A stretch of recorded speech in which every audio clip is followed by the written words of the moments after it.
Un établissement technologique sous un nouveau jour, c'est la posture académique qu'affiche l'INPHB, l'Institut national polytechnique Félix Houphouët-Boigny. Et pour en parler, nous sommes en compagnie du directeur général. Bonjour, docteur Moussa Diaby. Bonjour. Alors dites-nous, quelles sont les innovations académiques que vous imprimez à l'INPHB? En 1996, on va dire que l'INPHB naît véritablement. Donc le président Félix Houphouët-Boigny n'est plus là.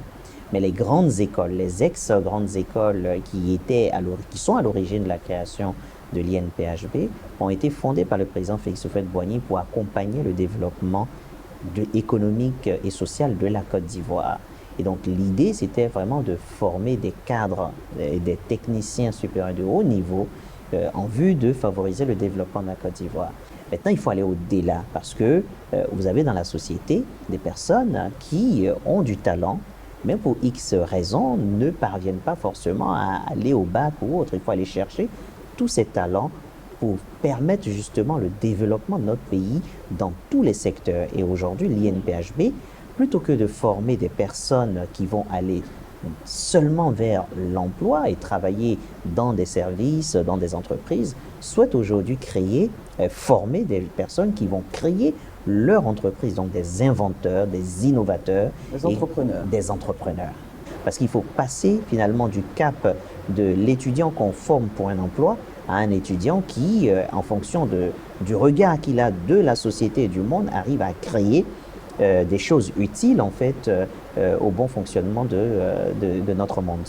Et justement, cette nouvelle orientation a permis à Marcelin, le génie de TND Cro, révélé sur les antennes du RTI2, d'intégrer l'INPHB. Dites-nous, monsieur le directeur, qu'est-ce qui a motivé ce recrutement et que ferez-vous de Marcelin?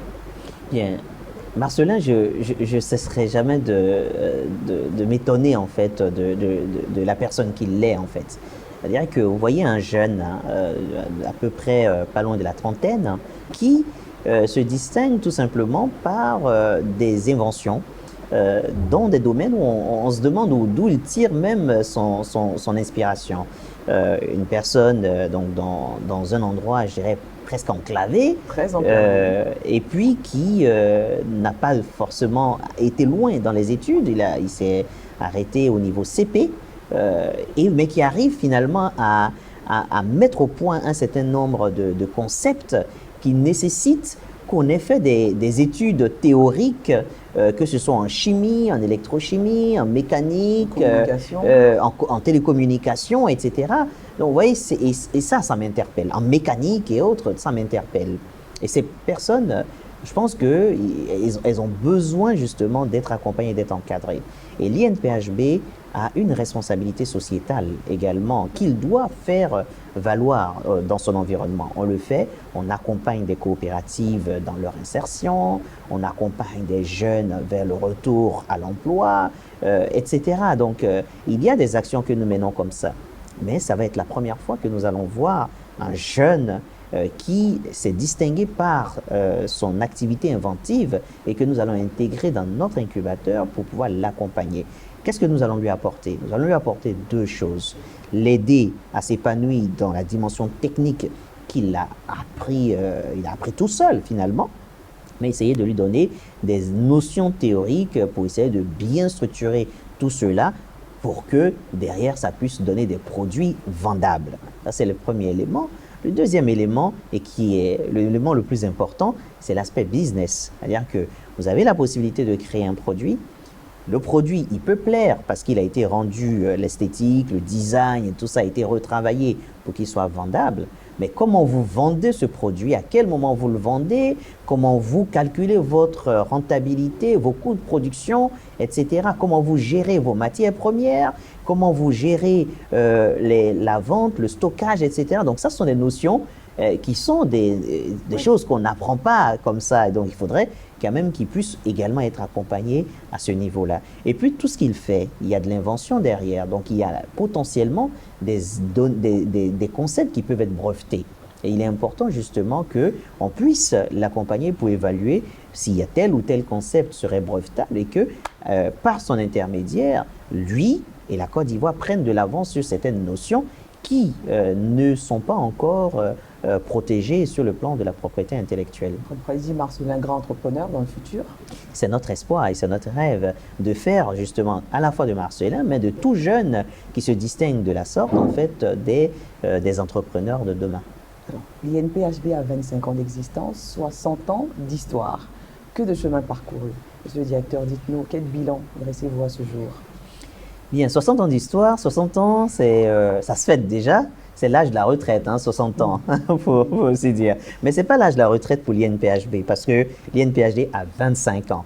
Il m'est arrivé, par exemple, de rencontrer certains officiels maliens, burkinabés ou même guinéens qui ont étudié à l'INPHB. Donc, voici des éléments, et ça, c'est le rêve qu'avait voulu Houphouët. Houphouët avait voulu finalement pour l'INPHB reproduire à Yamoussoukro ce qu'il a connu lui-même à William Ponty quand il était à Dakar, en fait. Oui. C'est exactement ce modèle qu'il avait voulu. Un endroit où tous les Africains se réunissent, se connaissent et puis apprennent justement les techniques, etc. Et retournent chacun chez eux développer leur propre pays. C'est ce qu'il a essayé de reproduire à Yamoussoukro et il a réussi sa mission. Aujourd'hui, l'INP est en train de changer, en train de faire sa mue en fait, puisque aujourd'hui, on ne parle plus de la Côte d'Ivoire, on ne parle plus de la sous-région, on parle de l'Afrique et même du monde. Une ouverture. Une ouverture à l'international. C'est pour cela que nous sommes fiers de voir que de grandes écoles aussi prestigieuses que l'Institut Polytechnique ou bien l'École Polytechnique en France recrute certains de nos élèves qui réussissent à ces concours-là, qui sont des concours internationaux passés donc, par plusieurs étudiants à travers le monde. Et puis, de l'INPHB, moi je me réjouis de voir par exemple des personnes qui ont fait un diplôme d'ingénieur à l'INPHB. Ils ont fait une carrière professionnelle et puis demain ils vont à Harvard pour aller faire des MBA, revenir, occuper de hautes fonctions, etc. Tout ça, ça prouve, ça imprime quand même le fait que au niveau de notre institut, on a des formations de qualité qui sont effectuées. Mais il manque quelque chose et ça c'est le point que nous devons apporter. Je pense que c'est l'âge de la maturité que nous avons atteint maintenant qui doit nous envoyer vers cela, c'est de faire de l'INP la locomotive de notre système d'enseignement supérieur de recherche scientifique, comme le souhaite le ministre de l'Enseignement supérieur de la recherche scientifique d'ailleurs, c'est-à-dire qu'à partir de l'INPHB, que ce soit l'ensemble du système d'enseignement supérieur de la recherche scientifique qui soit tiré vers le haut. Là, c'est le premier élément.